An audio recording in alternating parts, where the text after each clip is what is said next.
Stage మీదకి నడుస్తూ వెళ్తున్నప్పుడు ఆమె కాళ్ళు వణికాయి. మైక్ పట్టుకున్నా మాట రావడం లేదు.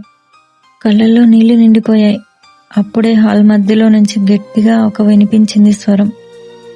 శృతి, యూ కెన్ డూ ఇట్ యార్. అది రాకేష్ స్వరం. ఒక క్షణం ఆమె కళ్ళు అతని వైపు తిరిగాయి. ఆ చూపులో ఏదో నమ్మకం ఉంది. అప్పుడే బ్యాక్గ్రౌండ్ మ్యూజిక్ మొదలైంది. ఆ పాట నువ్వంటే ఇష్టమని.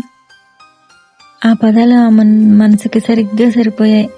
ఆ రాత్రి హాస్టల్లో బెడ్ మీద పడుకుంది. కళ్ళు మూసినా తెరిచినా రాకేష్ నవ్వే కనిపిస్తుంది. అతను తనకిచ్చిన హగ్ గుర్తొస్తుంది. అతనికి నాపై ఏమైనా ఫీలింగ్స్ ఉన్నాయా, లేక ఇది కేవలం ఫ్రెండ్షిప్ మాత్రమేనా? అలాంటి ఆలోచనలతో తనకి నిద్ర పట్టలేదు. తన హృదయం చాలా వేగంగా కొట్టుకుంది. ఆ రాత్రి నిద్ర పట్టలేదు. ఆలోచిస్తుంటేనే తెల్లవారింది. సూర్యుడు ఉదయించాడు. కానీ శృతి మనసులో ఇంకా ప్రశ్నలే మిగిలిన్నాయి. మీకు ఈ కంటెంట్ నచ్చితే ప్లీజ్ లైక్, షేర్, సబ్స్క్రైబ్. నీతో ఒక కథ.